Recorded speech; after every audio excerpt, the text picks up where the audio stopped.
Halo semua, perkenalkan kami peserta Latsar CPNS Mahkamah Agung Republik Indonesia Golongan 2, Angkatan 2, Kelompok 3. Di sini, kami akan membahas tentang isu kontemporer. Isu adalah suatu fenomena atau kejadian yang dianggap penting atau dapat menjadi menarik perhatian orang banyak sehingga menjadi bahan yang layak untuk didiskusikan. Ada 3 isu kontemporer yang kami ambil yaitu korupsi, hoax, dan narkoba yang pernah terjadi di Indonesia. Di sini kami melakukan pemilihan isu utama atau core issue menggunakan teknik penapisan, metode USG, urgency, seriousness, grow, dan scoring menggunakan skala Likert 1-5. Dari penapisan yang telah kami lakukan, didapatlah satu isu prioritas yaitu isu korupsi yang dilakukan oleh mantan Menteri Sosial yaitu Juliari P. Batubara pada tahun 2021. Analisis kasus korupsi Juliari P. Batubara. Korupsi yang terjadi di Indonesia seakan tak ada hentinya. Dimulai dari pejabat yang ada di lembaga legislatif, eksekutif, bahkan lembaga yudikatif, juga kerap terseret kasus korupsi. Tidak berhenti pada lembaga-lembaga besar tersebut, kasus korupsi juga kerap terjadi di jajaran menteri yang merupakan pembantu presiden di lembaga eksekutif dalam melaksanakan tugas dan amanat yang diberikan oleh rakyat. Dalam hal ini, mantan Menteri Sosial Juliari Peter Batubara menjadi tersangka Komisi Pemberantasan Korupsi atas tuduhan korupsi dana bantuan Kemensos untuk masyarakat. Korupsi oleh pejabat pemerintahan merupakan bagian dari patologi sosial masyarakat Indonesia yang perlu diperangi secara lebih serius baik dengan menggunakan instrumen hukum, agama, maupun sosial budaya. Korupsi ini juga sulit untuk dilacak dan terdeteksi karena tertutup oleh kepentingan yang saling berkaitan di antara pelaku dengan sistem penyelenggaraan tata kelola pemerintahan. Secara garis besar, korupsi Juliari P. Batubara didasari pada keserakahan gaya hidup dan minimnya moral pada orang tersebut. Kemudian, lembaga yang bersangkutan masih kurang keteladanan yang diterapkan, sistem dalam organisasi belum ketat, dan manajemen yang menutupi korupsi tersebut justru dari organisasi itu sendiri, serta adanya aturan yang masih lemah yang hanya menguntungkan kroni penguasa.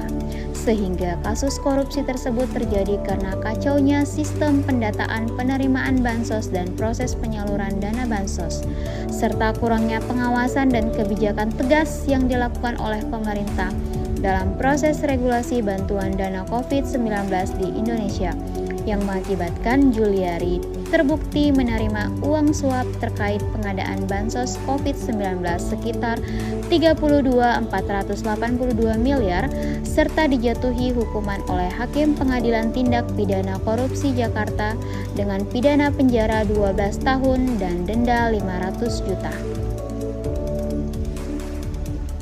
Penyebab kasus ini bermula dari adanya program pengadaan bansos penanganan COVID-19 berupa paket sembako di Kemensos tahun 2020 dengan nilai sekitar 5,9 triliun dengan total 272 kontrak dan dilaksanakan dengan 2 periode.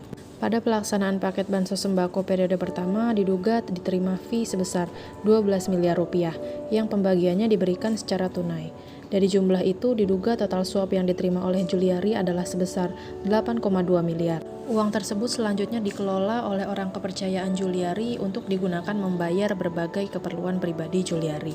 Kemudian pada periode kedua, terkumpul uang fee sebesar 8,8 miliar, sehingga total uang suap yang diterima oleh Juliari menurut KPK adalah sebesar 17 miliar rupiah. Seluruh uang tersebut diduga digunakan oleh Juliari untuk keperluan pribadi. Atas perbuatannya tersebut, Juliari divonis 12 tahun penjara dan denda 500 juta rupiah oleh Hakim Pengadilan Tindak Pidana Korupsi Jakarta. Majelis Hakim menilai Juliari terbukti melanggar pasal 12 huruf A Undang-Undang Republik Indonesia Nomor 31 Tahun 1999 tentang Pemberantasan Tindak Pidana Korupsi. Jaksa menilai Juliari terbukti menerima suap dalam pengadaan paket bansos COVID-19 di wilayah Jabodetabek tahun 2020 sebesar 32,48 miliar. Selain itu, Juliari juga dituntut pidana pengganti sebesar 14,5 miliar rupiah dan hak politiknya dicabut selama 4 tahun. Dalam tuntutannya, jaksa menyebut mantan Mensos ini memerintahkan 2 anak buahnya, yaitu Mateus dan Adi, untuk meminta fee 10.000 per paket bansos dari perusahaan penyedia. Dampak sosial. Pertama, mengikis kepercayaan masyarakat kepada pemerintah. Kedua, pengentasan kemiskinan berjalan lambat. Ketiga, meningkatnya angka kriminalitas. Keempat, solidaritas atau kebersamaan antar masyarakat menjadi merenggang. Dampak ekonomi. Pertama, meningkatkan utang negara. Kedua, penurunan produktivitas. Ketiga, melemahnya konsumsi rumah tangga atau daya beli masyarakat. Keempat, melemahnya investasi dan berimplikasi terhadap berhentinya berbagai usaha. Terdapat 4 solusi yang dapat diterapkan dalam rangka pemberantasan isu korupsi.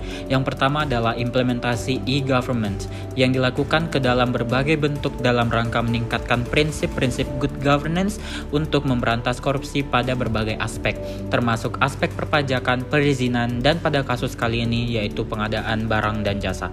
Solusi kedua yaitu penyuluhan anti korupsi yang dilakukan dengan peran strategis dalam memberi penerangan dan menggerakkan masyarakat untuk mengembangkan budaya anti korupsi. Yang ketiga adalah pendekatan religius yang dilakukan melalui perbaikan aspek internal individu melalui ajaran agama dan nilai moral. Yang keempat adalah redesign pelayanan publik pada bidang-bidang yang berhubungan langsung dengan kegiatan pelayanan kepada masyarakat, supaya dapat memberikan pelayanan publik yang profesional, berkualitas, tepat waktu, dan tanpa pungutan liar.